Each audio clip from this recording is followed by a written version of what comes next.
Belfast, after 12 years of what the Irish call the Troubles.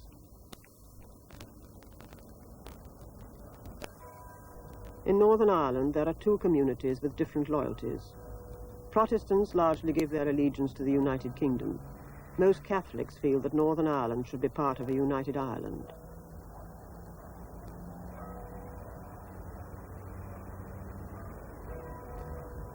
Today, the British Army patrols the province to hold apart the warring extremists of both communities, the result of a long history of conflict and political failure.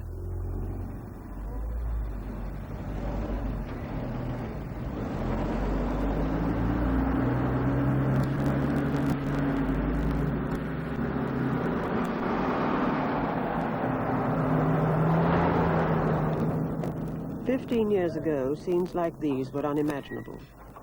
At that time, the Protestant Unionist Party had been in power for 40 years. The Protestant ascendancy seemed assured. The state appeared secure. But the events that would bring British troops back to Ireland again were imminent.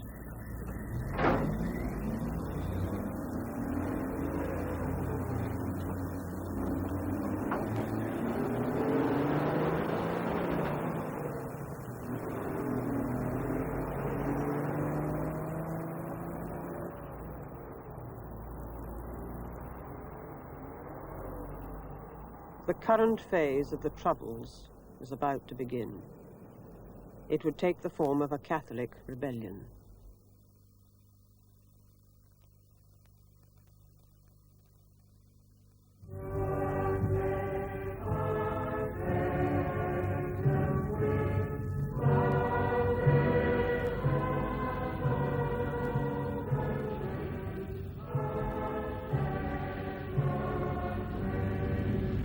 July 1966. Queen Elizabeth II visits Northern Ireland. The Protestant majority greet their British monarch. Their loyalty expresses not only a desire to be British, but also a fear that they might be forced to be part of a united Catholic Ireland, which would threaten their Protestant way of life. So the Queen's visit was important and reassuring.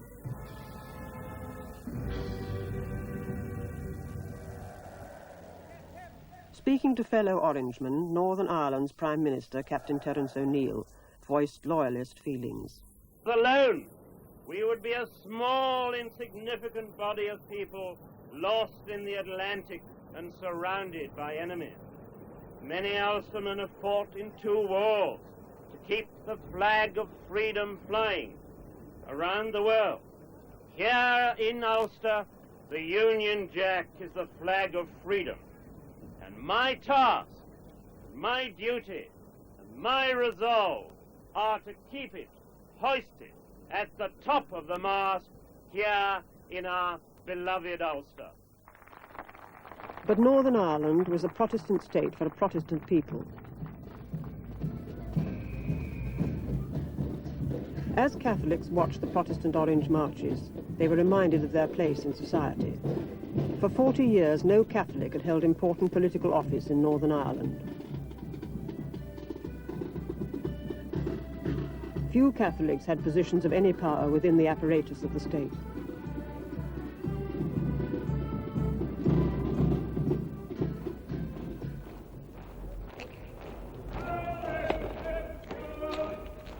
The armed police of the province, for example, was almost entirely Protestant.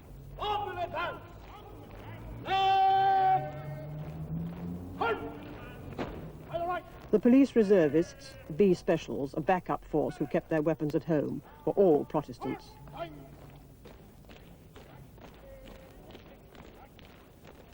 The government was enabled under the Special Powers Act to suspend at the stroke of a pen all normal civil liberties, powers that had been regularly used against the Catholic minority. Many Catholics had opposed the state from its inception, some Republicans with violence. So, it was argued, such powers were needed to meet this threat. But by the mid-60s, republicanism was no longer a physical threat. The IRA had abandoned violence as a tactic. But Catholics were still disadvantaged. They were more likely to be unemployed, more likely to be in menial jobs, more likely to be badly housed, and less likely to be rehoused. There were, as it has been put, indignities available to Catholics that were not available to Protestants. Not everybody in Northern Ireland had the vote in local elections, and the local government electoral system had been manipulated in such a way as to keep Catholics out of power. In Londonderry, only one example, 2/3 of the population were Catholic, yet there was a Protestant Unionist council. All this discrimination was to be revealed later by the Cameron Report, but in the mid-60s, very few people in Britain were aware of these problems. The press and TV seldom reported from Northern Ireland, and rarely critically. Broadcasters were encouraged to leave reporting to the locals, who, it was said, best understood the region and its particular difficulties. There was an emphasis on the common ground between the two communities, rather than the differences. But in 1959, Alan Wicker reported for the BBC programme Tonight about Northern Ireland. Only the first report, on betting shops, was broadcast.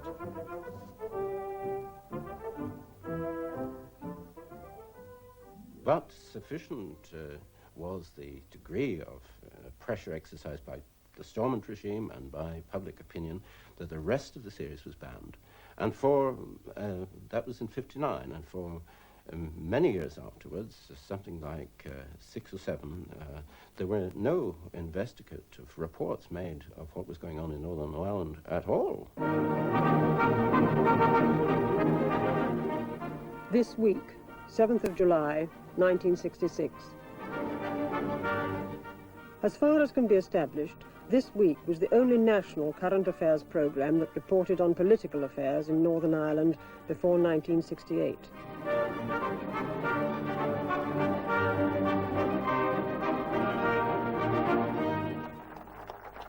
I know the word of God has many enemies. Church of Rome has burned it and banned it. The modernists have pen-knifed it. But praise God, the old book still stands, and it'll stand forevermore. So let's hear the voice of the Reverend Ian Paisley rings out in Ulster, and many listen. To his audiences, he is Martin Luther come again, the true defender of the true Protestant faith. To opponents, he is a strutting turkey cock in the animal farm of Irish politics. This report on Ian Paisley emphasised his religious rather than political appeal. It contained extracts from Paisley's speeches, who at that time was regarded as an inflammatory orator. As a result, this film was thought to be too provocative to be shown in Northern Ireland. I can only, in my own tracing of the records, discover that on 1 or 2 occasions was it ever suggested that the minority population suffered discrimination.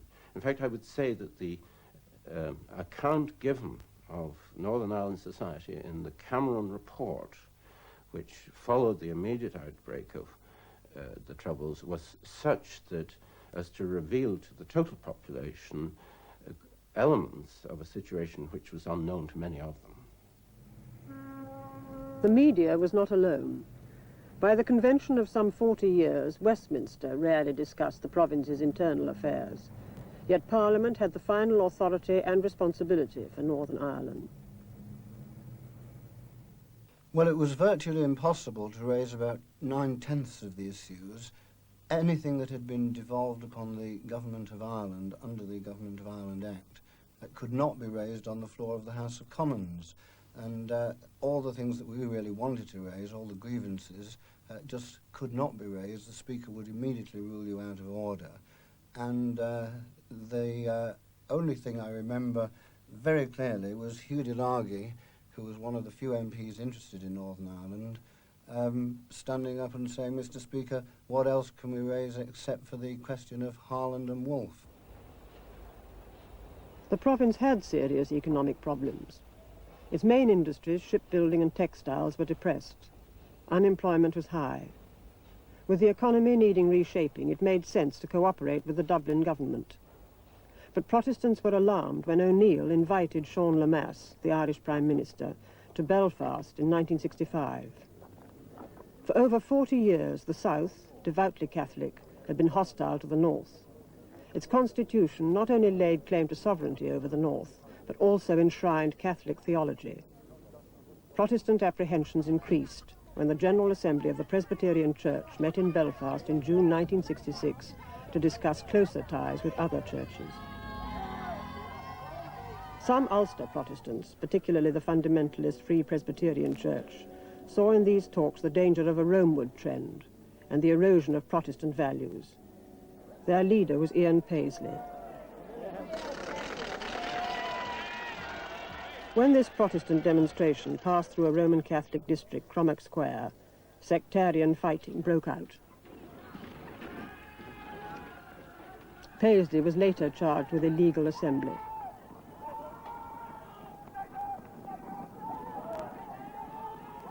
But 1966 was also a year of anniversaries. 50 years before, thousands of Ulster men had been slaughtered at the Battle of the Somme.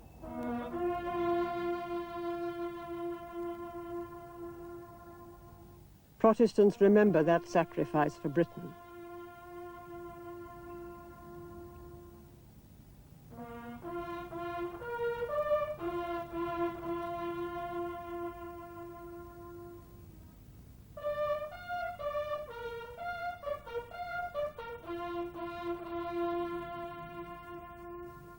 But 1916 had seen another great event in Irish history remembered by Catholics. The Easter Rising in Dublin, which had set the South on the road to independence. Sectarian tension mounted when Protestant paramilitaries killed 2 Catholics. O'Neill voiced his fears. In my opinion, brethren, the one way to endanger our Constitution is by violence, and by abuse, and by the gun. We live, ladies and gentlemen, in a changing world, and we must defend our Constitution and our Ulster heritage in a modern way. Nor is it necessary to do this kind of thing in order to be a true loyalist. The Paisleyite opposed O'Neill's reforms simply because of the fact that they felt that he had not only compromised, but he had sold out on the constitutional position. Particularly in the middle 60s, when he went down south to meet with the Prime Minister in Dublin, and then he had the Prime Minister of Eire on an official visit to Belfast, to Stormont. And this they saw as a threat to the constitutional position, that some deal was going to be made with Dublin, and that Northern Ireland was going to be annexed into some arrangement with Dublin. And Paisley and the Paisleyites at that time felt that the best way to protect themselves was to attack the man who was making these reforms. We want to show that this country is not a democratic country, but this country has been run by a group of dictators from Glengall Street. Glengall Street housed the headquarters of O'Neill's Unionist Party. And for years these men have tried to tell the Protestants of Ulster that they're loyal and they're true blues, but we have found them out now. They have been found out. The hidden things of darkness are being exposed in the light and in the focus of truth. God be with you till we meet.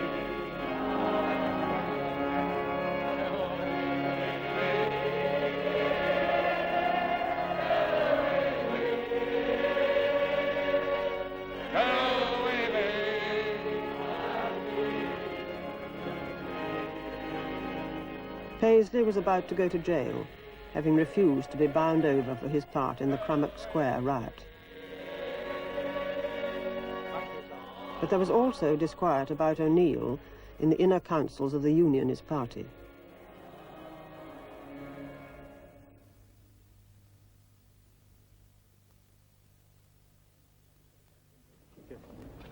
Prime Minister, would you care to comment on the meeting, sir? No, very, very happy meeting, very successful. Thank you very much indeed. Thank you. Any criticism at all, Prime Minister? No, very happy. O'Neill was finding Northern Ireland unreceptive to economic and social reform. The Unionist chief whip was James Chichester Clark. And I think there's a certain feeling that perhaps some the Unionist Party have gone soft on firm Unionist principles. Nothing could be further from the truth, but these are based on a good many misconceptions that are being spread. They're based on things like the Easter Rising with the mass meeting, perhaps the ecumenical movement, all of which, although not directly, or many of which not directly affecting the government, are sometimes tied around the government's neck.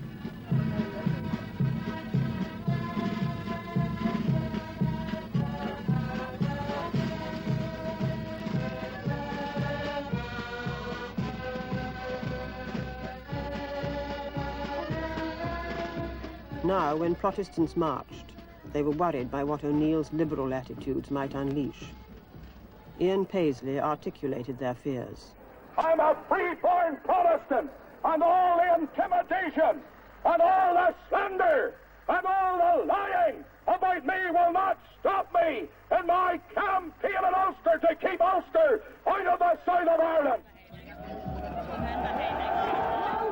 O'Neill's attempt to modernise Northern Ireland society was unleashing raw forces on his political right, but from the left he faced a demand for civil rights.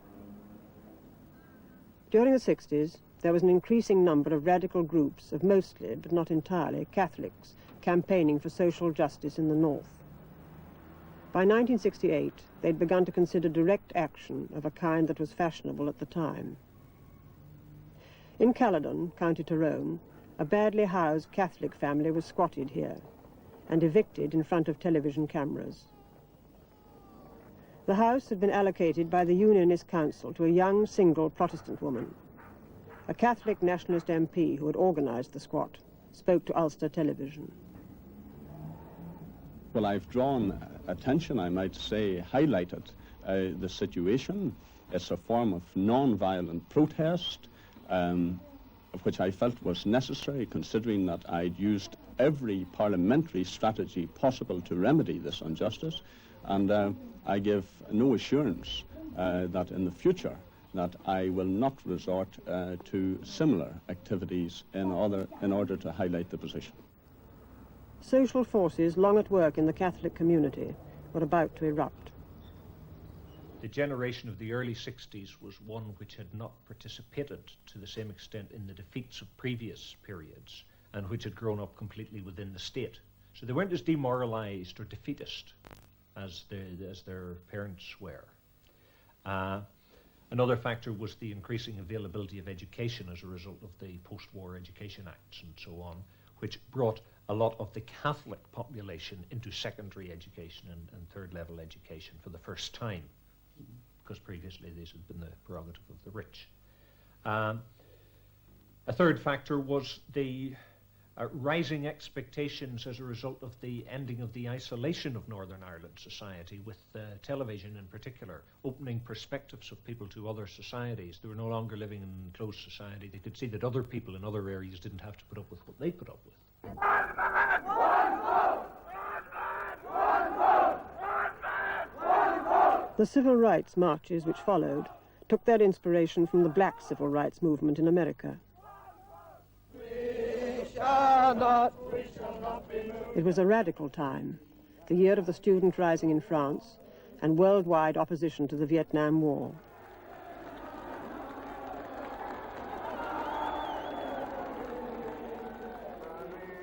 But their demands were specific and simple: electoral reform, an end to discrimination in jobs and housing, the abolition of the Special Powers Act, and the B Specials, whom Catholics knew to be sectarian and partisan.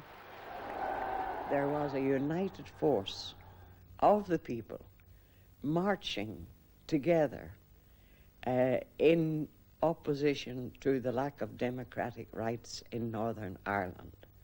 The government had got away for 50 years just blatantly operating the policy of gerrymandering, which was particularly obvious in somewhere like Derry, and they didn't even bother to go to the trouble to hide it. It was quite blatant, and suddenly people said, we've had enough and we're going to protest. These people had tried all the democratic channels, the lobbying of MPs, and had got nowhere. And therefore, as a last resort, they had opted for public demonstrations. I wanted to march and protest. I wanted to sit down in the street. I wanted to tell as many people as I could. But the biggest impetus certainly came from the Black Civil Rights Movement and a feeling among Catholics that if the blacks of America could take on that mighty nation, we could take on a tuppence halfpenny state. Ladies and gentlemen, I would certainly hope that in conducting this march in our city, that we will act in a responsible manner, demonstrating to the authorities that our intentions are to secure civil rights for the people of our cities and not to cause strife or bloodshed in our city. We are demanding homes, employment, freedom of speech and freedom of assembly.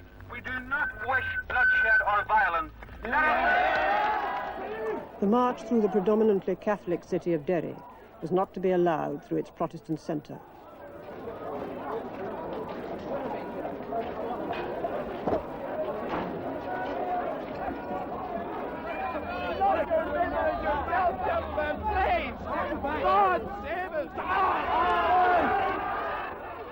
The march was poorly marshalled. There was confusion, and the police battened the crowd.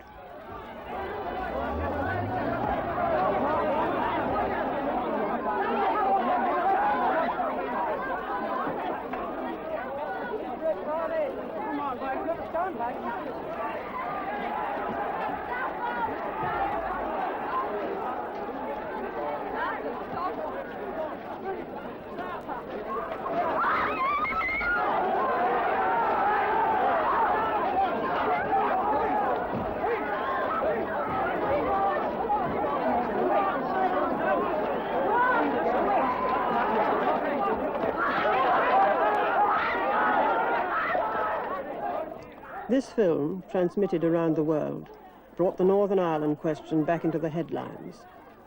The civil rights movement had shown that something was sorely wrong in the province.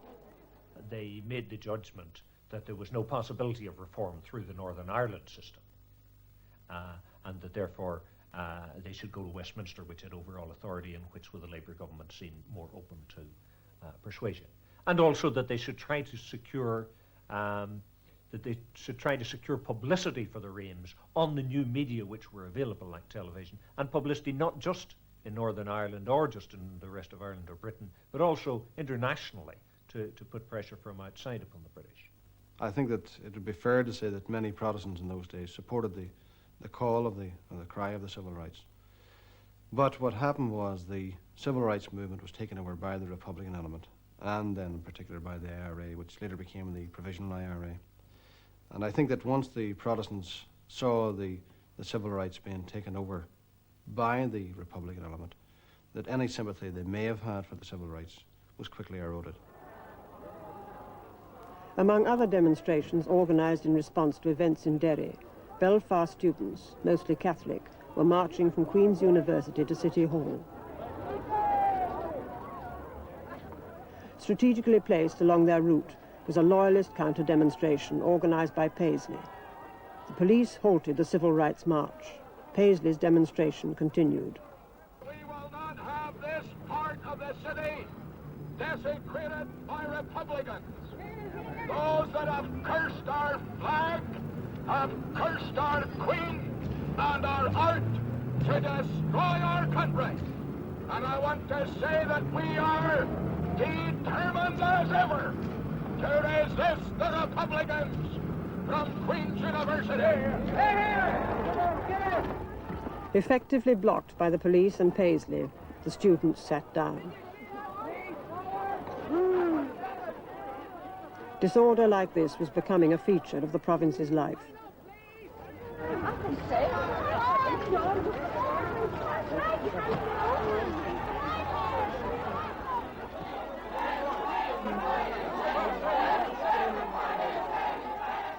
The law in Northern Ireland will be maintained in the interests of all.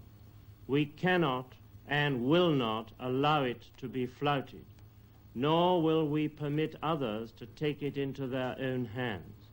It must now be evident that in the present atmosphere, further civil disorder carries the gravest risks, not for any one section of our population, but for all.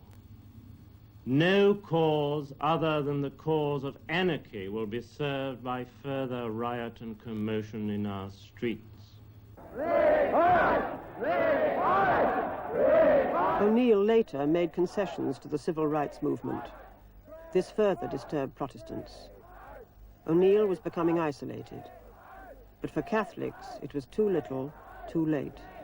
I want to tell the Ulster Cabinet that this great civil rights cause, which has grown in our country, is going to continue until such times as every town, every village has fundamental civil rights, until houses are allocated on the basis of merit and not on the basis of favour, until such times as every man, irrespective of his creed or his class, will be granted a job, until such time as all the people over the age of 21 will be entitled to vote in every election in our country in a democratic country.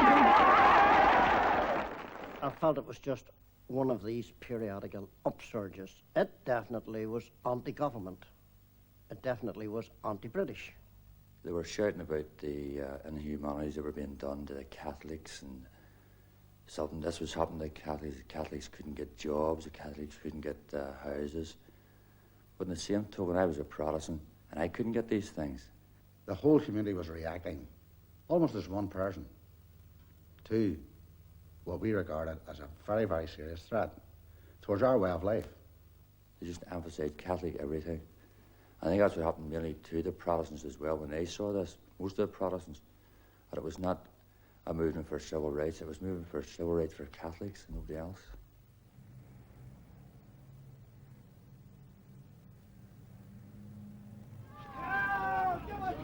Mr. Prime Minister, what was the biggest achievement of tonight's meeting? No comment. O'Neill survived another vote of no confidence. It was proving difficult to hold a moderate middle ground.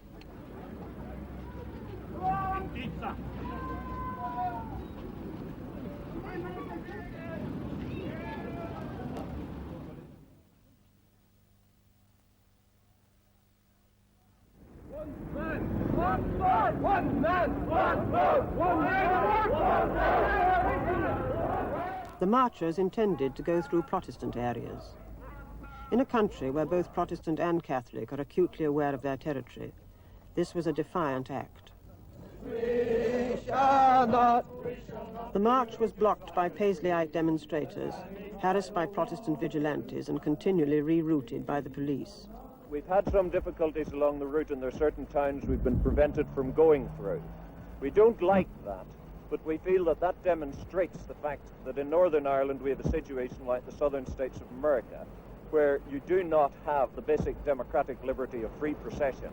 We are not afraid. We are not afraid.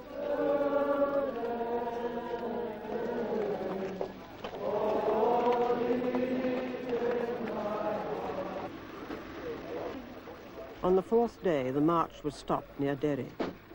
The marchers were told that there were Protestants armed with homemade weapons ahead. District Inspector Hood warned them that they might be stoned, but did not suggest that the march should be rerouted. After some discussion, it was agreed that the police would escort the marchers over Burntollett Bridge. Police have said they are quite prepared to get us through this obstacle. And if we all keep in very close formation on the right-hand side of the road, the people throwing the stones will be on high ground on the right-hand side. If we keep in close formation on the right-hand side under the hedge, keeping well into the right-hand half of the road, then we should be okay. The marchers walked into a carefully prepared trap. Loyalists were waiting on the hillside above the road.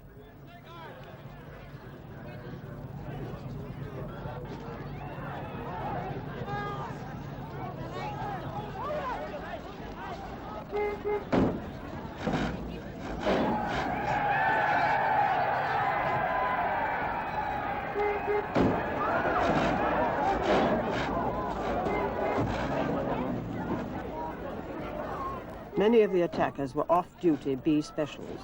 the reserve police force.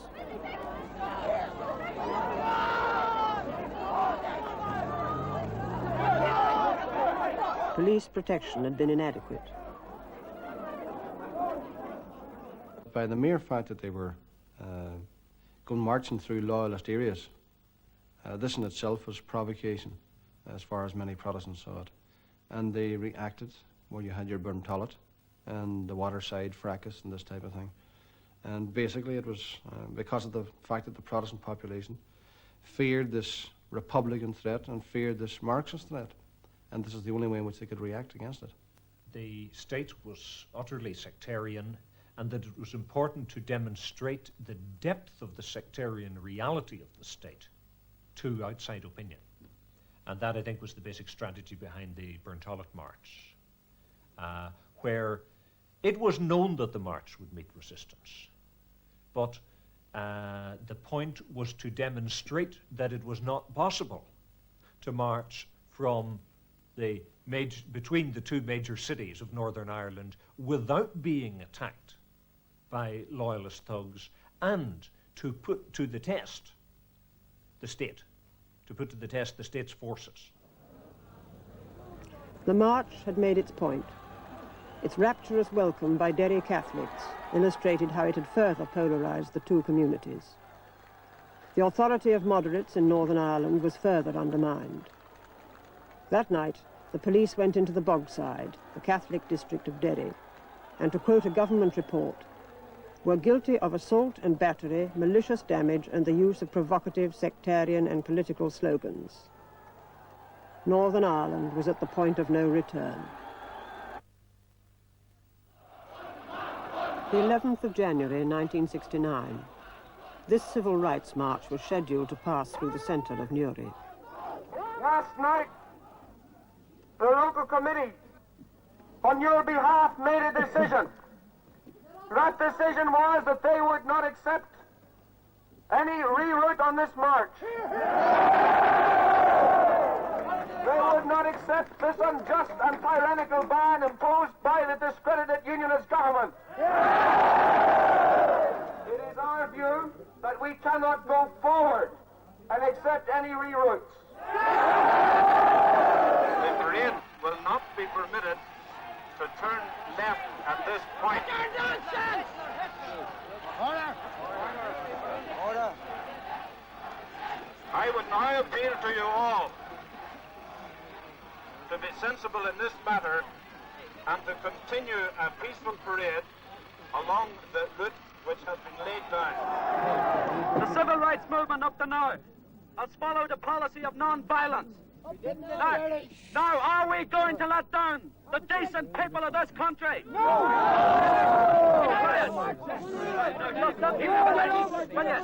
are a lot of people have suffered. Now, is their suffering going to be in vain? Or can we wait for a few more months to get the reforms which must inevitably come? Invite them. One goes on. Invite them. Come on. Come on.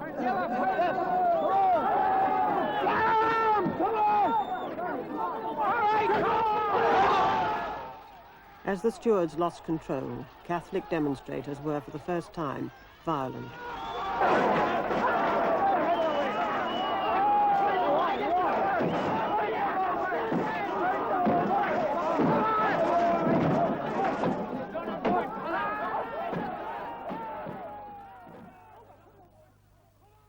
But I have also said that if there should arise a crisis in this land, when I would be needed to enter the political arena, I would not fear, but I would go with the support of the Protestant people.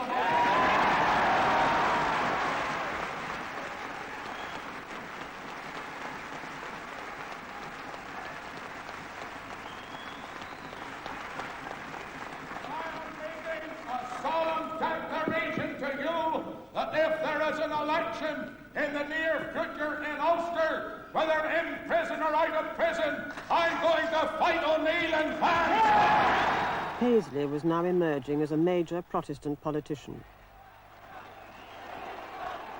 In February 1969, Protestant demonstrators in Belfast were chanting, "O'Neill must go."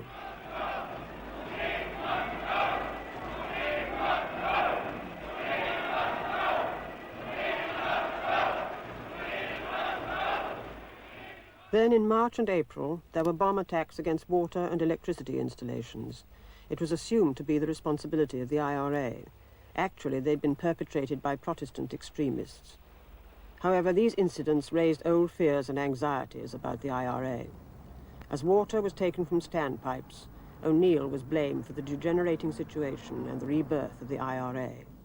On the 28th of April, 1969, he resigned. What is now impossible for me may be, I do not know, easier for someone else. But I have no regrets for 6 years in which I have tried to break the chains of ancient hatred.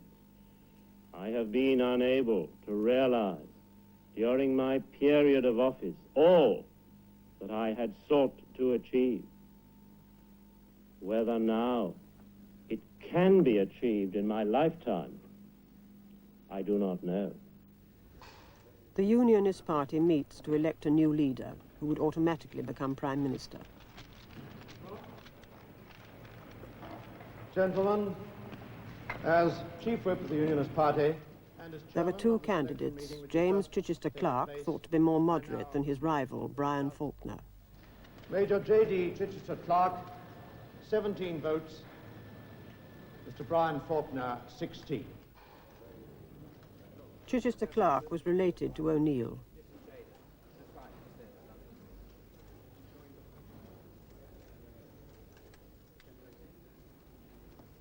British politicians at Westminster were following events in the province with increasing concern.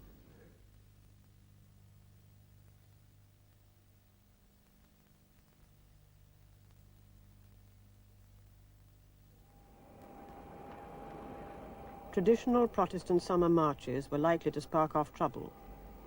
Chichester Clark would be urged by James Callaghan, Home Secretary and responsible for Northern Ireland, to ban all marches.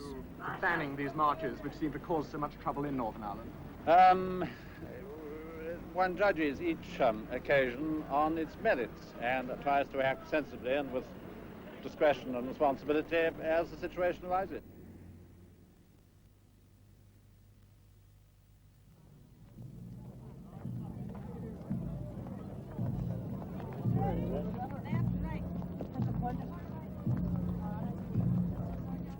The Apprentice Boys' March, celebrating the relief of the siege of Londonderry in 1689, went ahead. To have banned it would have put Chichester Clark's political career in jeopardy.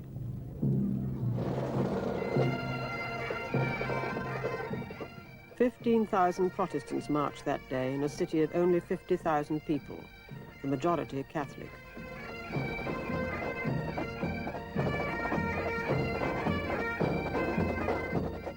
In the Catholic Bogside, barricades were built. Over the past 8 months, the police had twice attacked the area, damaging property as they harassed and taunted the residents.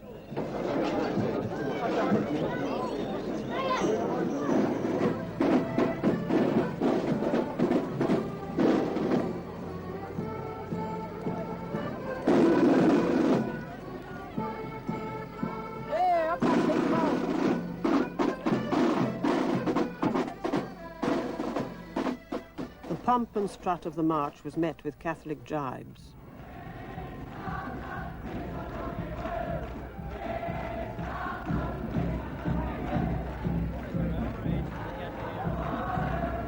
"700 police stood by.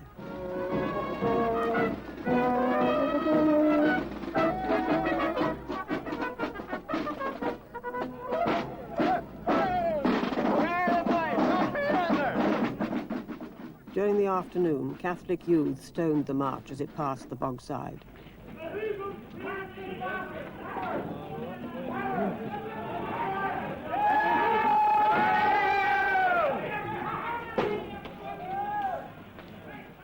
The predictable disorder had begun.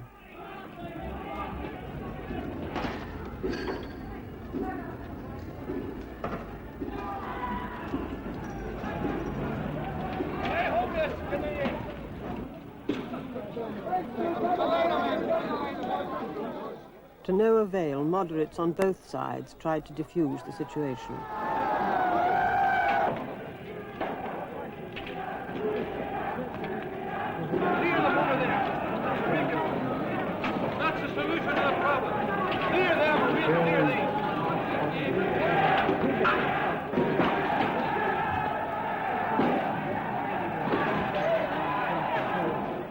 both sides threw stones, the police stood with their backs to the Protestant rioters.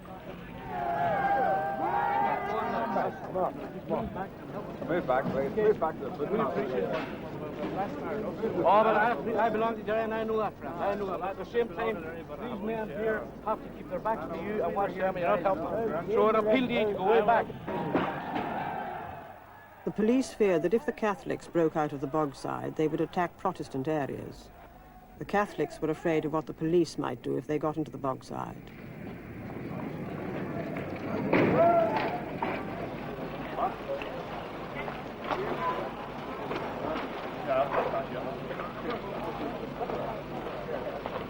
It is perfectly obvious that this country, under the present constitution, is ungovernable. You have civilians living in this area who are forced to barricade the place and to launch an almost military offensive on the police force of this country. Not because the people in this area want to break the law, but because they know that if they do not keep the police out of this area, that the police will come in here and ruin their homes and attack their wives and children. Therefore, since the police force are the people who are in fact disturbing the peace, there can be no confidence in the machinery of government. In the early evening, the police tried to break through the barricades into the Bogside.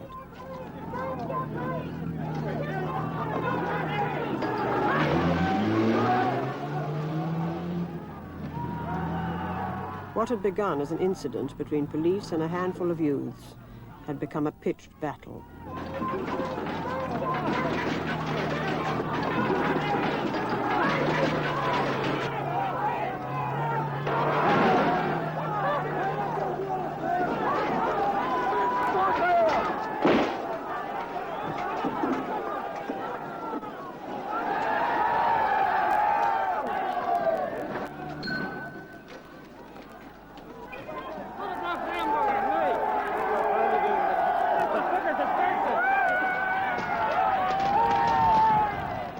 By nightfall, it was stalemate.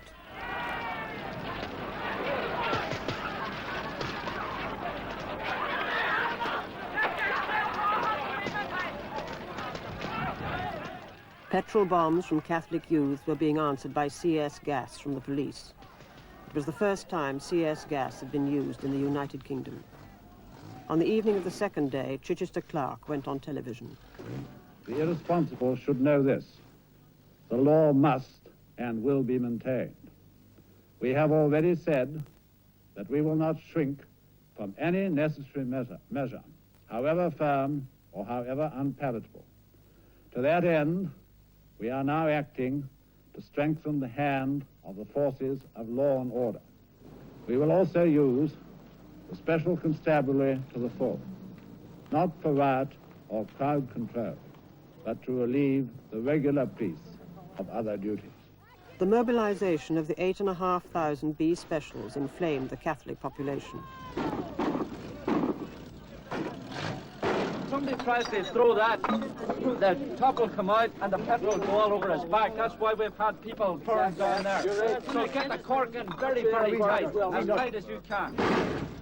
The local dairies later reported the loss of 43,000 milk bottles.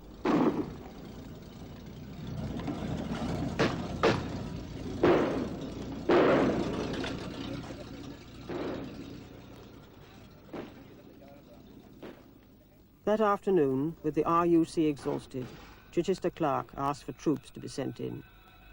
In London, the Home Office had already decided their use was inevitable. As night fell, sympathetic rioting broke out across the province.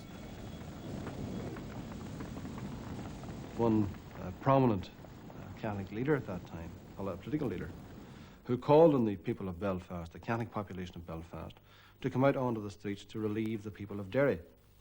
Now, basically what he was saying was that the Catholic population in Belfast should come out and create as much mayhem as they possibly could to withdraw, so that the security forces would have to withdraw the RUC to deal with the problem then in Belfast. And once this was stated, then the Protestant population reacted in the only way they possibly could to defend their areas. They went out and attacked the Catholics. You had the police invading the Ardoyne and Falls Road areas of Belfast, these areas being attacked by B specials and by loyalist paramilitants a number of people being killed, streets of Catholic houses being burned down. And in that situation, there was a crying demand from the Catholic population for defence, for physical defence. In Belfast, the police failed to control Protestant mobs, and fierce fighting had broken out along the sectarian divide. 8 people died that night. Whole Catholic streets were gutted.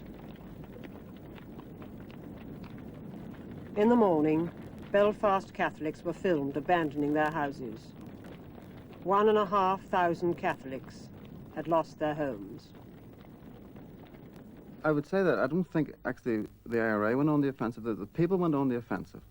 You know, it was the people who had enough of that time. They were brought out into the open. They were brought onto the streets because of the intimidation, the burnings. The people came onto the streets. The IRA were there also, but everybody, literally everybody in a nationalist or Catholic ghetto, call it what you will, came onto the streets because they knew at some stage their house or their home, they would be affected. And if one grew from the other or one gave support to the other, then it was inevitable. 69 was horrific because of the burnings out, because of the turmoil that took place in the ghettos. It committed everyone to either defence or attack, but it committed people to be counted. The realisation that the nationalist people were under attack, there was nobody to defend them. I was a member of the nationalist community at that time. Okay, I was only 15 and a half, but I knew what I had to do, and I did it. And I joined the struggle from then on. When 69 occurred, my father, who had never, and I think this is a conscious decision on his part, never talked about the IRA or talked about armed resistance or glorified in past IRA campaigns, started to equate developments and started to talk freely for the first time about comparisons between what we were going through and rioting that had taken place in the 30s and in the 20s. I'll never forget the first time I seen somebody walking down the street with a rifle, and this was in Cumber Street, and taking up position to return fire. And these were just ordinary blokes that lived in the area, and they were taking up arms to defend it. To avert civil war in the province and the possibility of a pogrom against Catholics in Belfast, the British government had been forced to send in the British Army.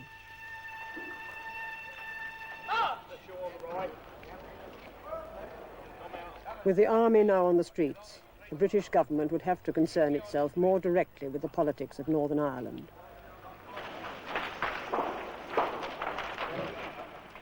But interest and intervention had come too late. Events now had a relentless logic of their own.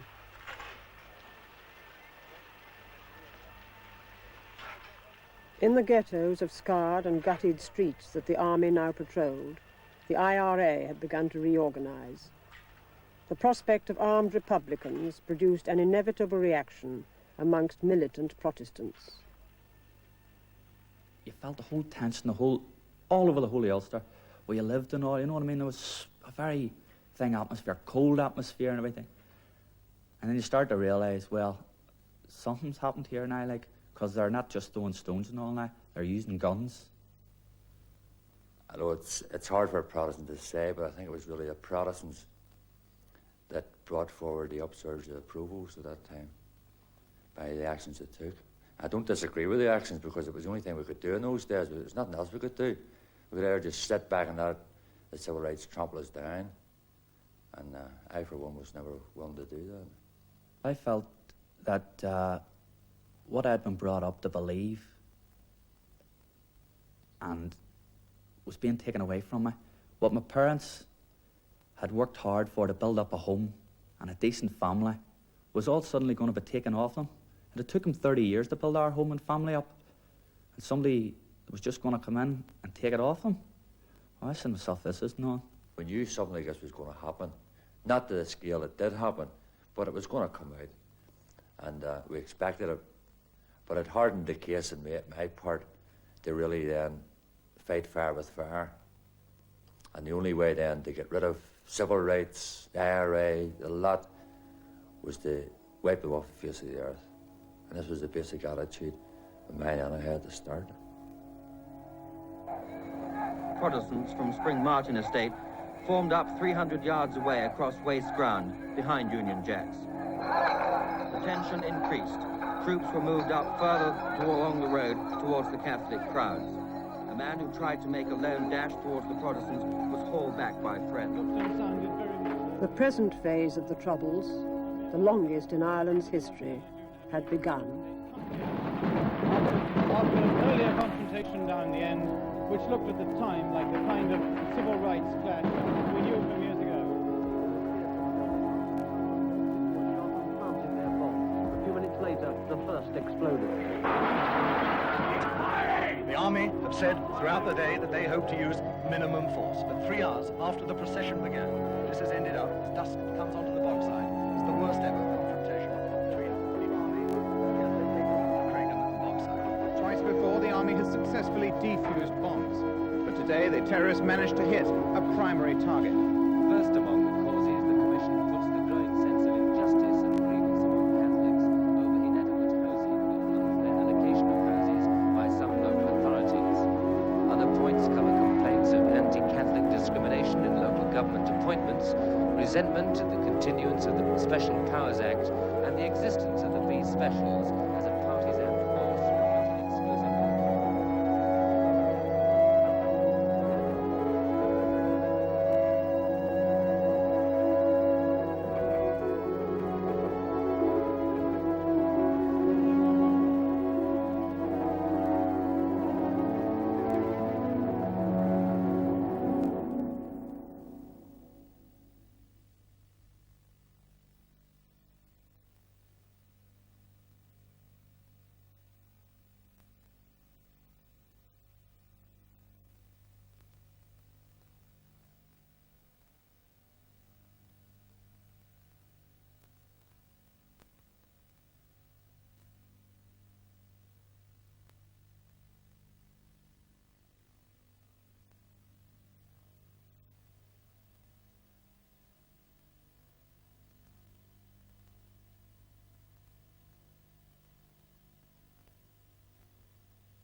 Convention, Part 1, Sail Version.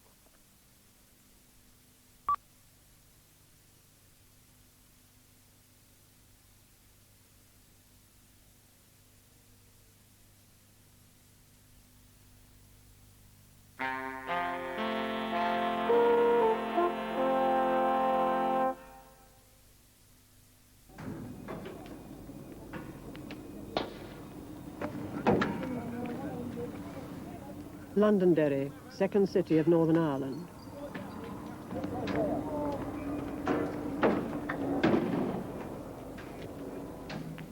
Two generations of teenagers have confronted the army during the years of the current Troubles. Scenes of stone-throwing youths are familiar enough in Derry to attract only mild interest from bystanders.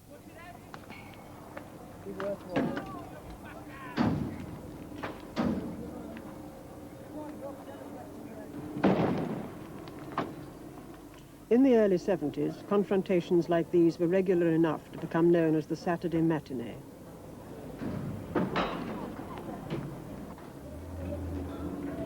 This riot in the Catholic area, known as the Bogside, followed the Protestant Apprentice Boys' March in August 1980 and was unremarkable enough to go unreported.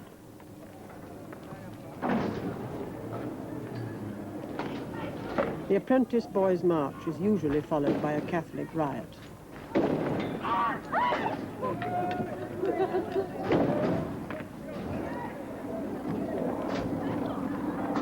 In 1969, it lasted 3 days and is remembered as the Battle of the Bogside.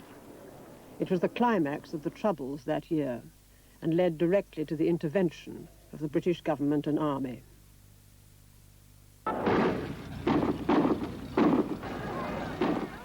The Bogside, Derry, August 1969. Tear gas is used for the first time in the United Kingdom as law and order collapses in Northern Ireland.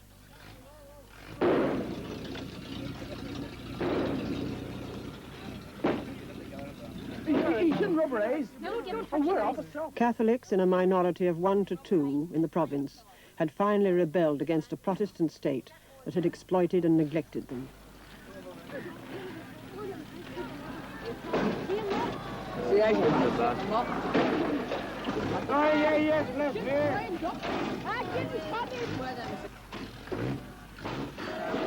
For 3 days and nights, Catholics in the Bogside kept the Protestant police at bay.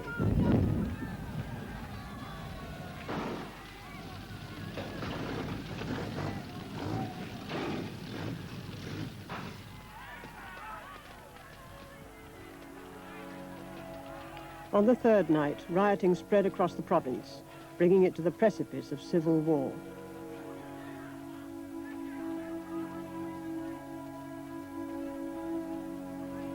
In the ghettos of Belfast, the position of the Catholics was particularly serious. Under attack by Protestants, Catholic streets were burnt virtually to the ground, and it seemed possible that there might be a pogrom. 8 people died that night, and hundreds were injured as the police lost control.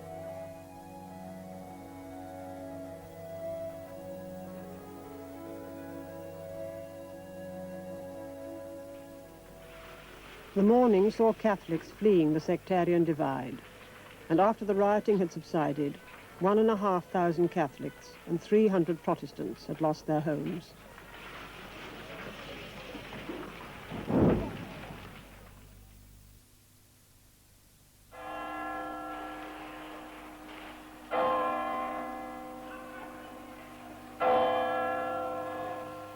Peace had been restored by the presence of the British Army. It was only the day before that the British government had decided reluctantly that troops would have to be used in Northern Ireland to hold the warring factions apart, assist the exhausted police force, prevent further loss of life, and protect property.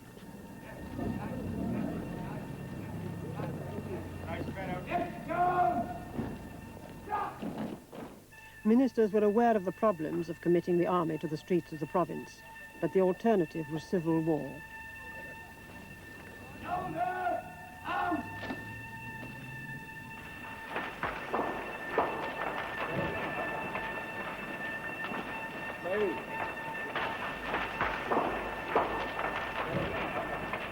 In the eerie calm that now descended on the province, both politicians and soldiers knew that it was going to be easier to send the troops in than to get them out. Now the British government and its army were inextricably caught up in Northern Ireland and its future.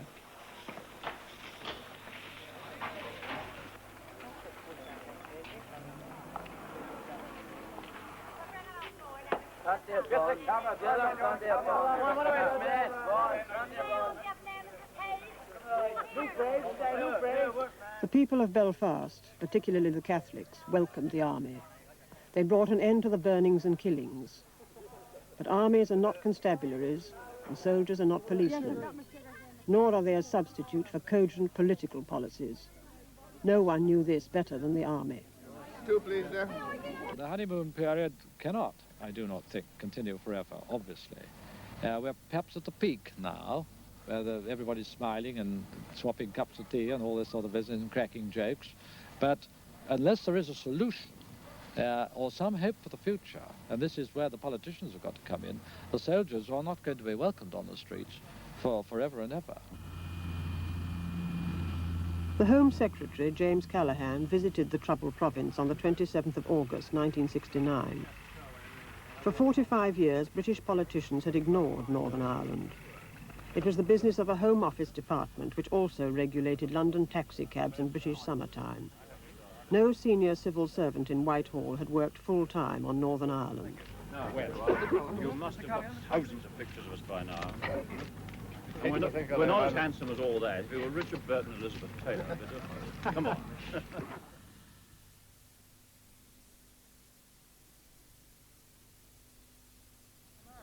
Yes, we're interested. In Derry's Bogside, Callaghan was greeted by enthusiastic crowds. John Hume, a moderate Catholic politician, also welcomed him. On behalf of the people who are, in my view, the living symbols of injustice in Northern Ireland, I welcome you here because you will find in this area the worst housing and the highest unemployment and the heaviest immigration, and I hope you're bringing the solution with you. Sir, this is Mr. Cooper too. I'm very glad to come. Very glad indeed to be here and to see everybody, and I want to be able to see everybody. Please stand back, photographer. Please. Already the British government had announced that the B specials would be phased out, and Callaghan's civil servants were reviewing discrimination in housing and jobs.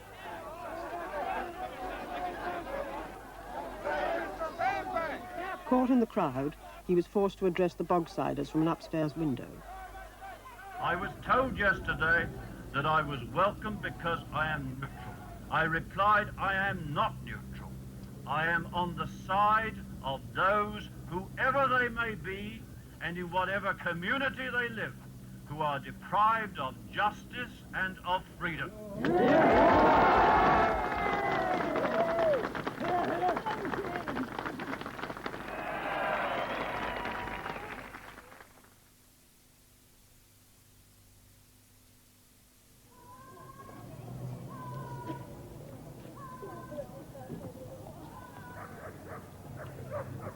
In Belfast, the army would soon be confronted with the complexity of Ulster street politics. In the August fighting, both Protestants and Catholics had protected their districts by building barricades. The politicians ordered the army to pull them down and erect an official barrier, a peace line to keep the two communities apart. Both sides were suspicious, but they reluctantly agreed. Leader of the Protestant Shankill Defence Association, John McCaig. The idea is here, take this barricade down now, and we'll conform with the government's plan that we give them time to get their plans implemented into the other side. Now, if they don't take action into the Bogside and into the Falls Road area of Belfast, this and the Short Strand, these barricades will go up higher on Monday morning.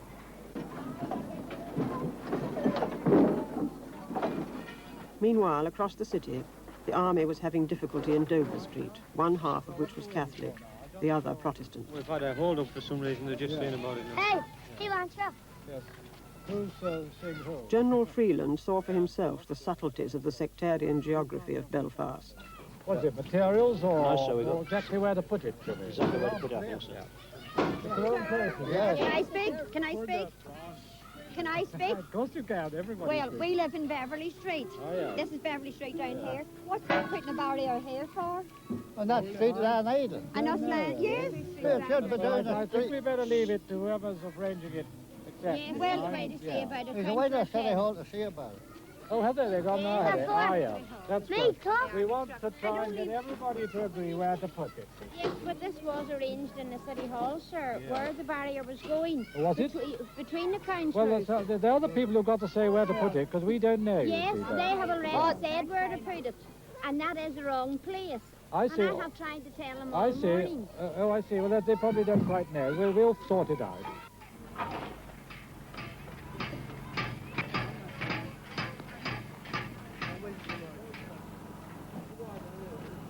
Main reason being for the barricades to be negotiated were that some of them were facing sniper's fire. And I read one down there, and this one at the very top are the ones that were facing the sniper's fire. And they were to be negotiated to be put, not necessarily to be taken down. Well, we didn't get that privilege of even speaking to you. Somebody has decided they can come down. Not up to me. I'm here to see if it goes down fairly and squarely, okay, without trouble.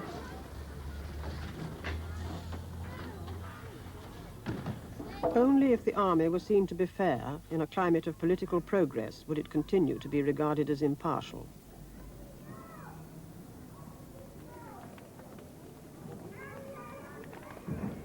However, no major political initiative was taken.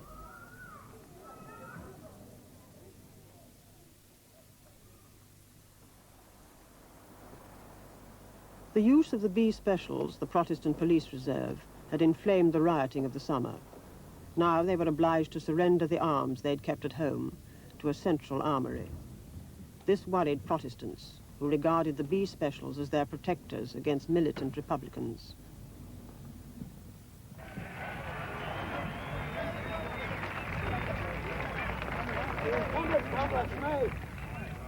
Paisley voiced Protestant fears.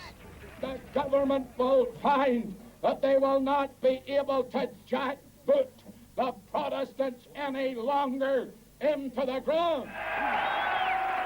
I'm warning them that if they continue this policy of selling out Protestants and of trampling on Protestants and denying Protestants their rights, there's going to be an affair in Ulster that all the restraining voice that I might raise will no longer be heeded to.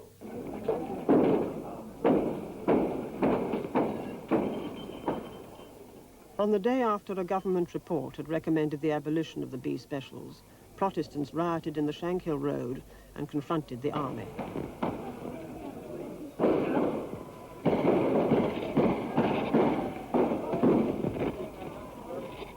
That night, snipers opened fire, and the army returned it.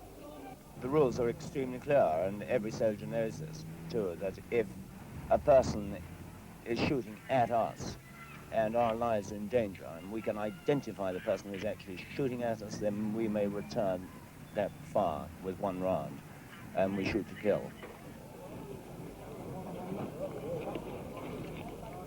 3 men, 2 civilians and a police constable, were shot dead. 66 people were injured.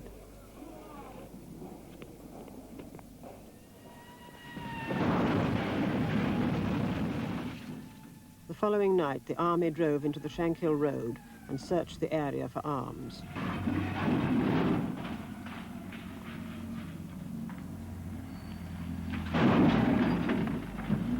Hostile Protestant crowds shouted, "Englishmen go home, we want the B Specials."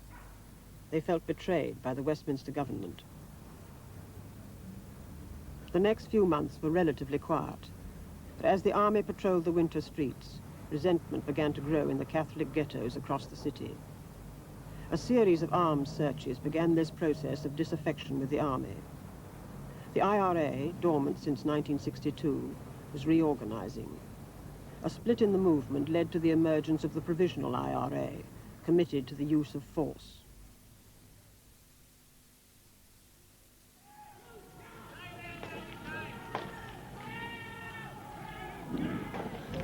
You will be obliged to use more gas.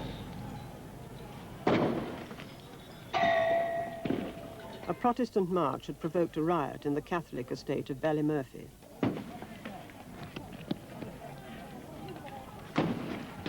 This time it was the British Army who held the Catholics at bay. Catholics now began to see the army as shoring up the system that oppressed them.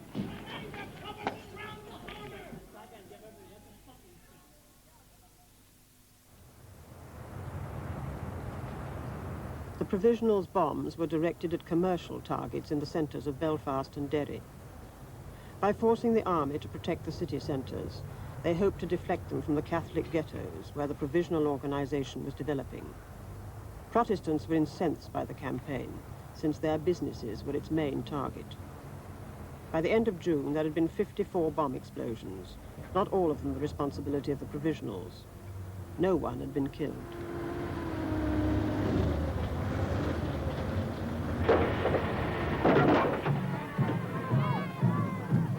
June 1970.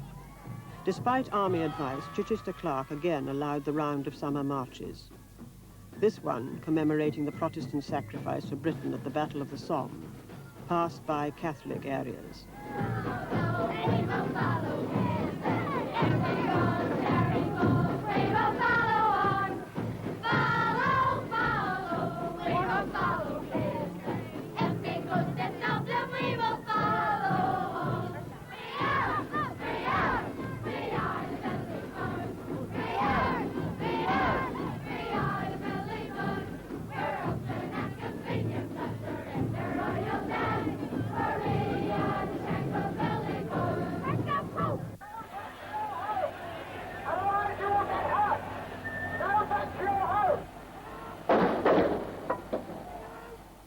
rioting was inevitable.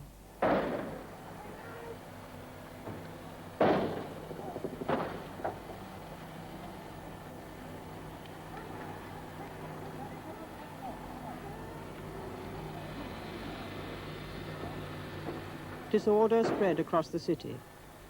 After this film was taken, in the tiny Catholic enclave of Short Strand, surrounded by Protestant East Belfast, the Provisional IRA used guns for the first time to defend one of its districts.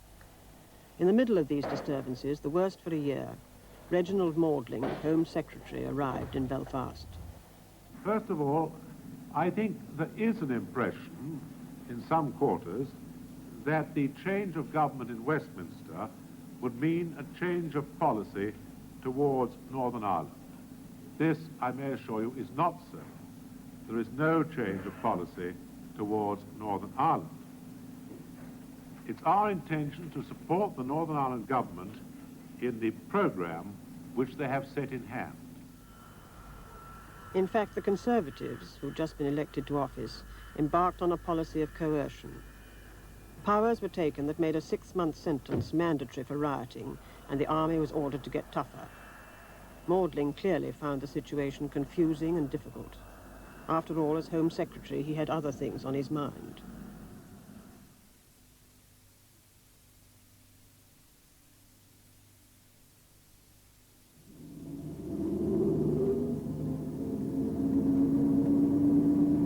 Armed searches were alienating the Catholic community. In the lower falls, a search which produced 100 guns involved extensive damage to Catholic property. A curfew had to be imposed to stop subsequent rioting.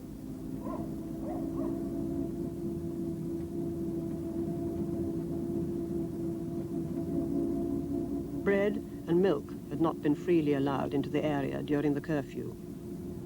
Said on all the TV reports, BBC and ITV, that food and milk got into this area. If it got in, the people were not allowed out onto the street until 5 o'clock. So what good was food and bread? And I stood and I personally watched while a milk truck was turned away.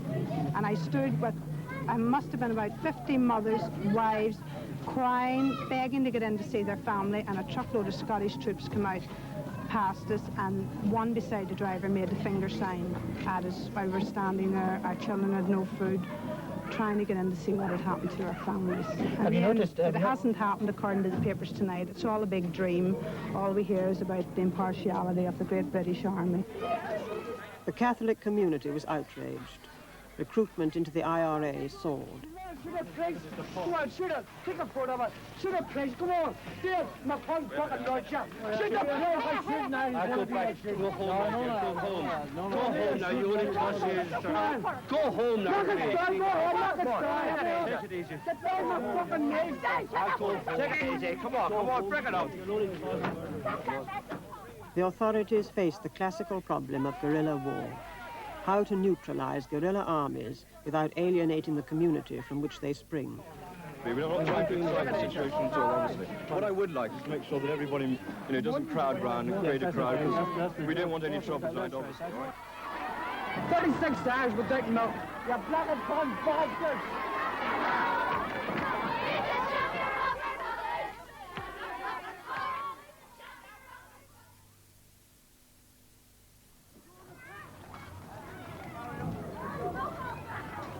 In the intervening 7 months, over 4,000 homes, mostly Catholic, had been searched for arms. This film was shot immediately after just such a search. You're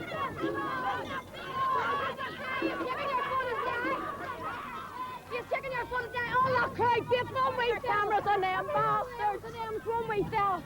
Go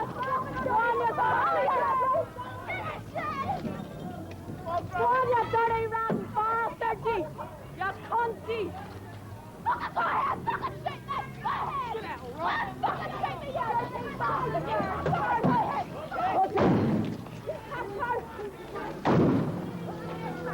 Get off! Are you taking all them, son? Are you fucking marching them, dirty rotten? Are you ready? Catholic women might vent their anger on the troops in the streets, but young Catholic men were engaging them in guerrilla war. Oh, what did you shut up?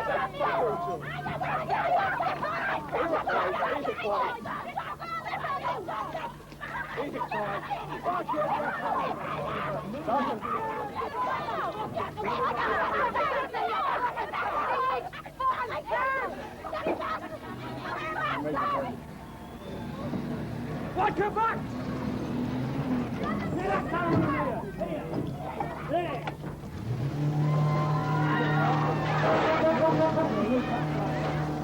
The disaffection of the Catholic community was complete.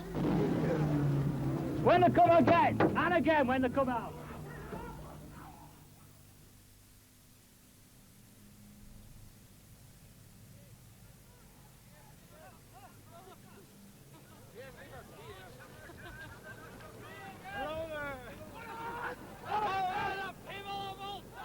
With the Provisionals a potent force in Northern Ireland, there was a growing demand for stricter security measures.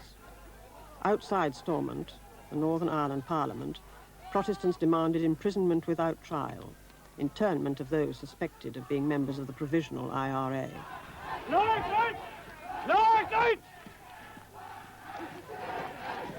Lord Carrington, British Minister of Defence, met Chichester Clark on Saturday the 20th of March 1971.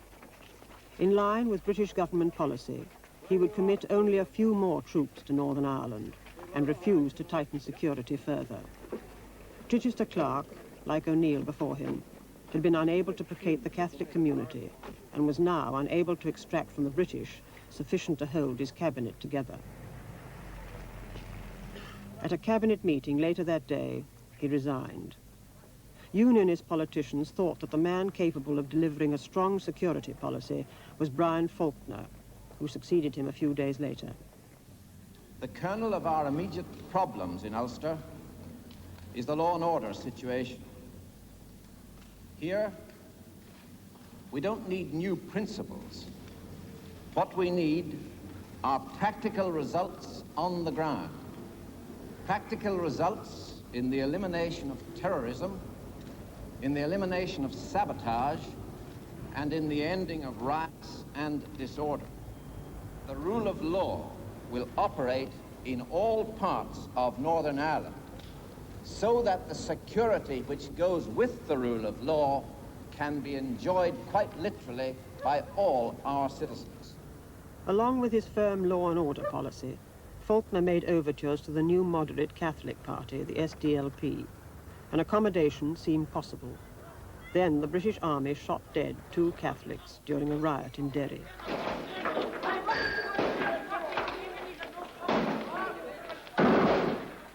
The rioting intensified. The SDLP could no longer cooperate with Faulkner.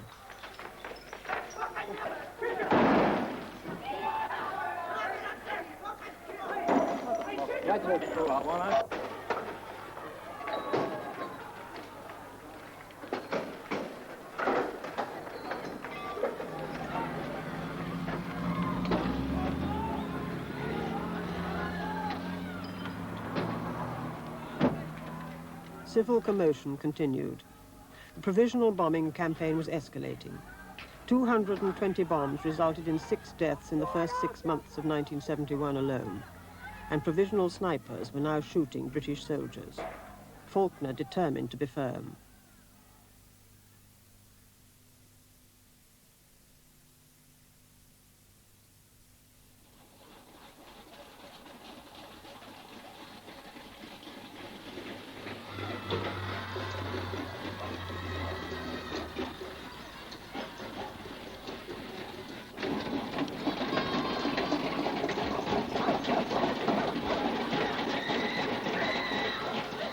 The rattle of the bin lids gave warning of internment. In the Army's first raid, 342 people had been picked up, none of them loyalists.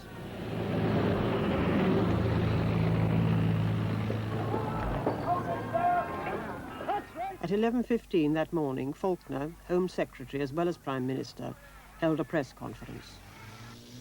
Every means has been tried to make terrorists amenable to the law. But the terrorist campaign continues at an unacceptable level. And I have had to conclude that the ordinary law cannot deal comprehensively or quickly enough with such ruthless viciousness.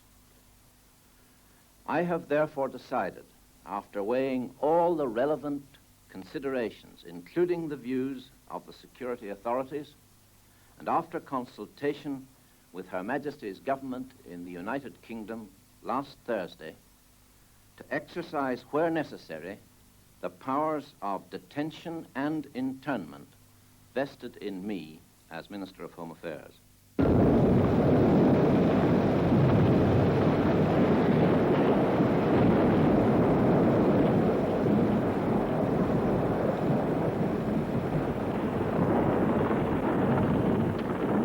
There was a violent reaction by Catholics. Shops and factories were burnt.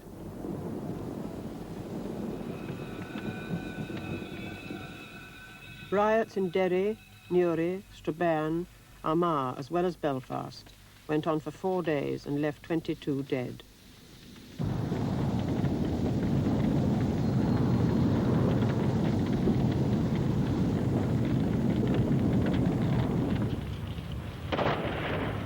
In the Ardoyne district of Belfast, Protestants abandoned their homes before Catholic intimidation, burning them as they left to prevent Catholics occupying them.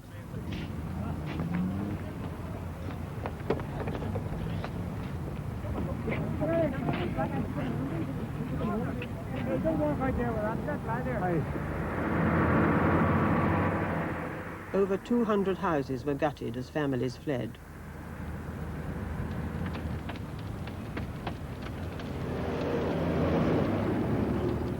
In the wake of these events, there were 7,000 refugees.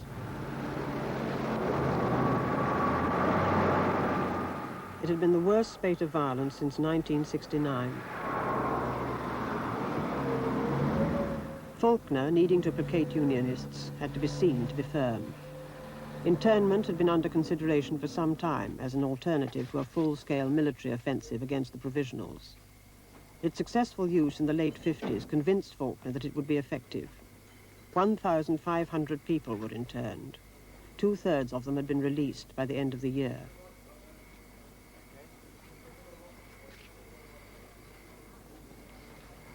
Going to work. What do you work? In security terms, it was not successful. Many Republicans got wind of it and slipped away. The Provisionals were able to give a press conference at a school in West Belfast 4 days after the army had swooped. Their claims that the leadership was intact were substantially true. Certainly key figures escaped arrest. Joe Cahill, leading Provisional. Up to the present, we have lost 1 brigade officer, 1 battalion officer, and the rest are volunteers, or as they say in the British Army, privates. We've lost 2 senior officers. Where's that, in the whole of Belfast? In Belfast, yeah.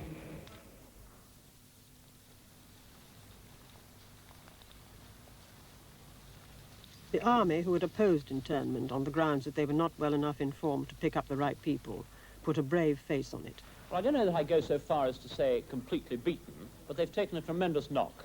There are still gunmen around, but they appear to be much more disorganized than they were before and don't seem to have much leadership or pattern.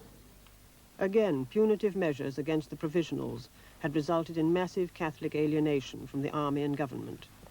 Stories, largely true, of physical and mental maltreatment of internees were rife in the Catholic community. Later, Britain was found guilty at the European Court of Human Rights of inhuman and degrading treatment. Catholic children stayed away from school as a huge rent and rate strike was organized in Catholic areas. Moderate Catholic politicians resorted to the traditional political protest in Ireland, rejecting the government by setting up at Dungiven an alternative assembly. And the leader of that section of opinion, then Sir Edward Carson, said in Coleraine on the 21st of December 1912, "In the event of this proposed Parliament being thrust upon us, we solemnly and mutually pledge ourselves not to recognise its authority. I do not care twopence if it is treason or not. Today, we do not recognise the authority of the Stormont Parliament, and we do not care twopence whether it is treason or not." Hey, boy, get back here. Come back here. Come on, back. The provisionals answered internment with the bomb and the gun. Up to August, only 15 members of the security forces had been killed. Within 4 months of internment, 41 had died. In the same 4 months, 66 civilians were killed and 1,078 injured.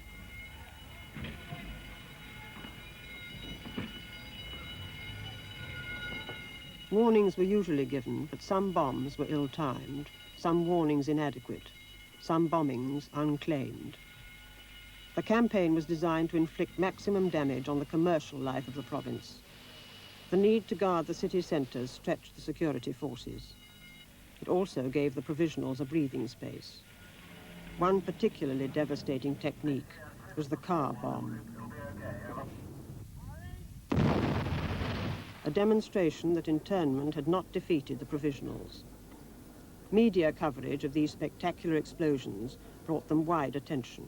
It wasn't a bomb, but it was an ambush, because when the troops arrived, fire was opened up down the road.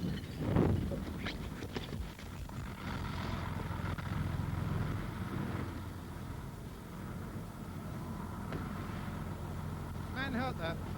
Wait.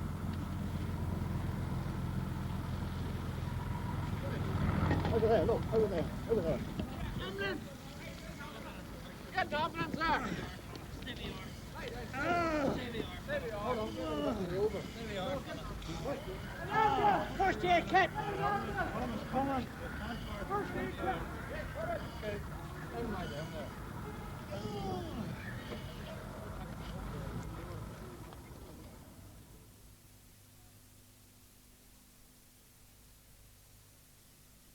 And I want to tell them today that there are thousands and thousands and tens of thousands of loyalists just as good as the men of 1912 who, when the crunch comes,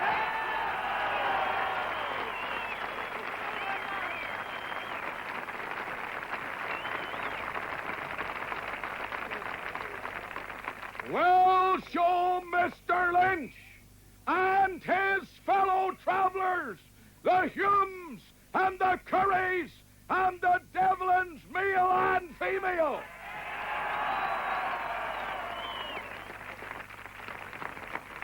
Let it not go out from this meeting that we are an irresponsible bunch of hotheads. Let it go out that we are cool, cold, determined loyalists who will never surrender and who are prepared.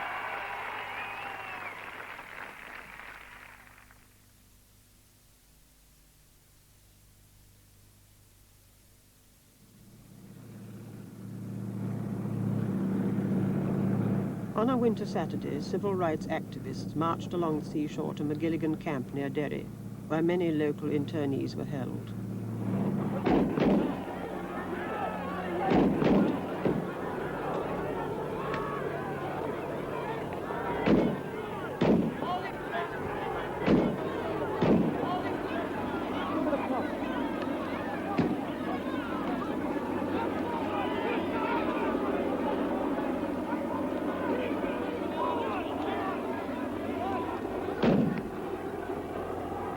They were met firstly by the police, and then by the 1st Battalion of the Parachute Regiment. John Hume led the protest. Could you tell me on what authority that you're holding us back here from walking on this is a prohibited area. You're not allowed in a prohibited area, and it goes 3 miles Under out to what sea. law? Would you ask those men to stop firing rubber bullets? Women, please. They will not. They'll stop it, provided you keep away from the wire and don't try to enter this prohibited area. Under what law is it prohibited, or under what authority is it prohibited? Can you tell me? It will be prohibited by the police and by the government. Well, the police tell me that it's you that is in command here, not them. I'm in police of the military here, because this is a military area. And under the authority of the government, this has been decreed a prohibited area. Yeah, and are you proud of the way your men have treated this crowd today? This crowd has tried to come in a prohibited area.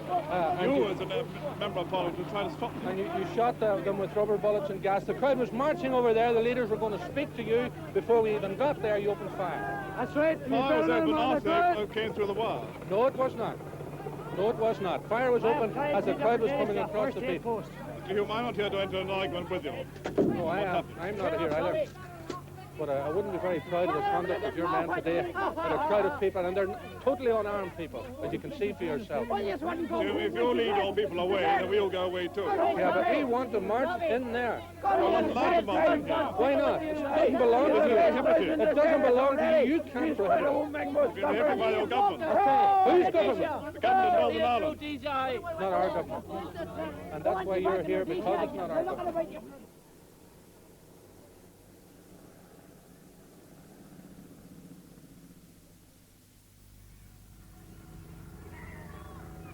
Demonstrations had been banned at the time of internment.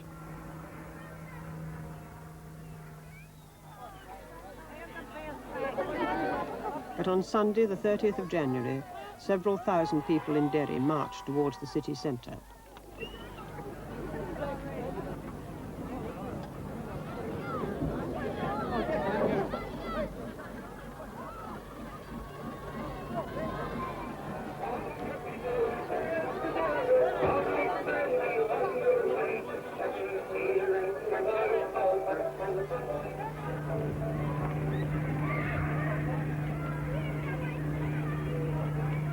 All factions in the Catholic community united against internment under the banner of civil rights.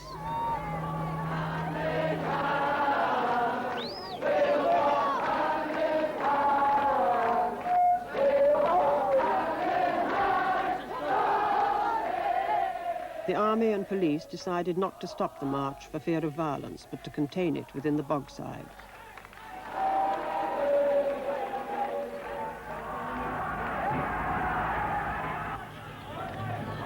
At the junction of William Street and Rossville Street, the marchers passed the army barricades. A substantial number of marchers broke away from the march and turned towards the army barricade.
The ritual battle began.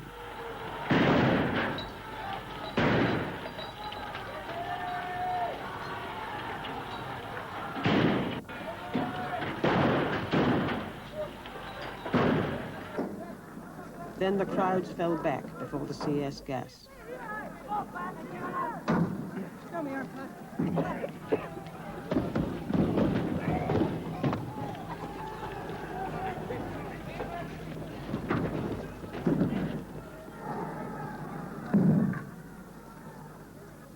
Units waited behind the army barricades, ready to launch an arrest operation. They were members of the 1st Battalion of the Parachute Regiment, known to be one of the toughest regiments serving in Northern Ireland.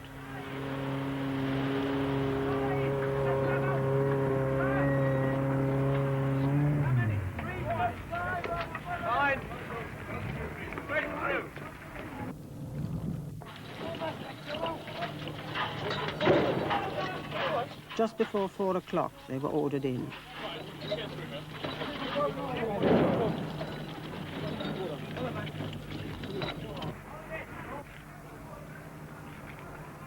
Most of the rioters had dispersed. Put her out of the way there. Stand back and let him through. Let him through.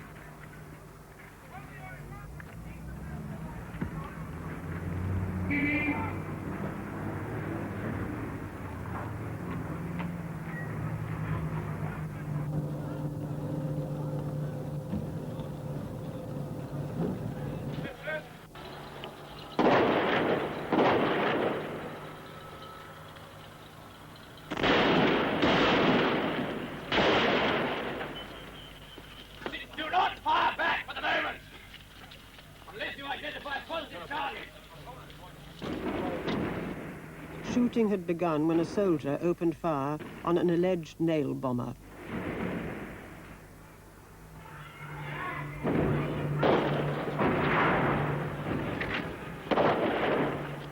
In all, 108 rounds of live ammunition were fired by the army.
John, to the police.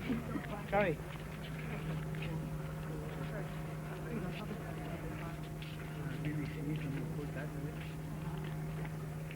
They just came in firing. There was no provocation whatsoever. Firing what, rubber bullets? No, it was lead bullets they fired. They seemed to fire in all directions. There's some rubber bullets too. They didn't even seem to fire gas. It was completely outrageous, disgraceful. I don't know. They call themselves an army. It's utterly disgraceful. Are you quite sure that nothing was fired at them first? There was nothing fired at them, sir. I'm absolutely certain of that. I can speak of this without any difficulty whatsoever because I was there. I was just standing at the flats when the Saracens moved in, first of all, and there was nothing fired at them, positively nothing fired at them whatsoever. There weren't even stones fired. And people ran in all directions and they opened fire. Most people had their backs to them when they opened fire at the time. A short while ago, we filmed you leading the way with a white handkerchief. Yes. For a party who were carrying a boy who was dead or dying. Now, how was he shot? That little boy was shot when he was running away. He was just a little bit behind me when he fell. I heard the shot. I looked around. I saw him dying. You saw him? Yes. And he was shot. He was a young man, wasn't he? He was a young boy, I would say, about 15, thereabouts. He didn't have a weapon? No, he had nothing. He was just a young boy of about 15. He was running. I was running too. Colonel, once the paratroopers went into the bogside, there seemed to have been a very large number of casualties. Well, I suppose large, 5 is quite large in these circumstances. It's unfortunate. But when we got up there, past William Street here where we're standing, and up towards Rossville Flats, we came under fire. We came under fire from the bottom of the flats, from the flats. We were also petrol bombed, and some acid, in fact, was poured on us from the top of the flats. Local people are saying that you used excessive force when you went in there. Well, what is force? If you're being fired at, you return fire, and they know that perfectly well. How many gunmen do you feel you've hit in the bogside? Well, I'm told from my quick-sit trip, and you must understand it's a very quick-sit trip, that 3 gunmen were hit. We have not got the weapons, but this is the usual thing. We saw people come forward. I'm not going to say that I saw weapons taken away, because I don't know yet. I have not spoken to the men on the ground, although I was forward when the shooting was going on. You have no worries about this action? None at all.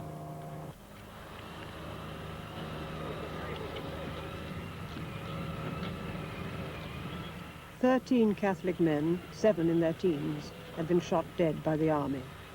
13 more were wounded.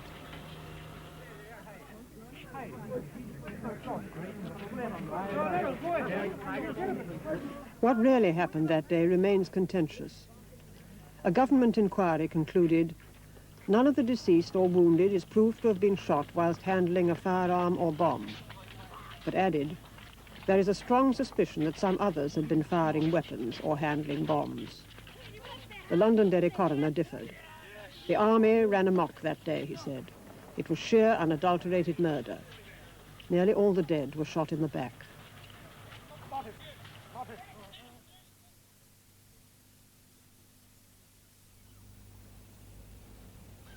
In the days that followed, British policy in Northern Ireland was questioned. In Dublin, angry crowds burnt down the British embassy. In America, influential politicians made distinctly hostile speeches, and in England, too, grave concern was voiced. As the dead were buried, there was further polarization between the two communities.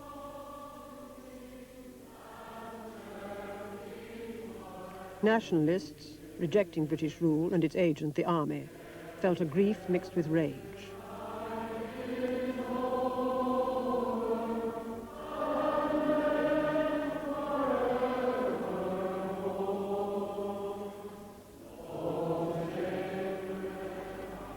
Unionists feared that the backlash might force Britain to be more receptive to nationalist feelings. In the wake of the shootings, there had been protests across the province in nationalist areas: Fermanagh, Belfast, Armagh, and Tyrone. At Aldershot, in England, the headquarters of the regiment responsible for Bloody Sunday was attacked. 7 died. The Provisional IRA had announced they would avenge the deaths of Bloody Sunday.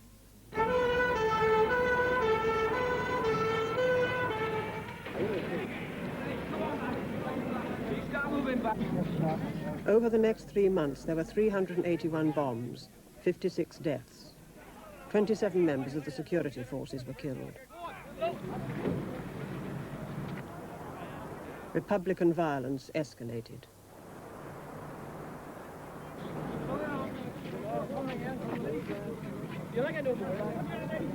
Scenes like these, and the belief that the British government was soft on violence, made Protestants demand tough measures.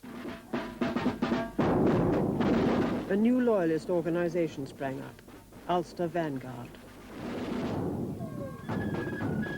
It was backed by a Protestant paramilitary group, the Ulster Defence Association, and had considerable working-class support. It was led by William Craig. No one seeks to subvert the Constitution of Yorkshire. No one seeks to undermine the rule of law in Sussex.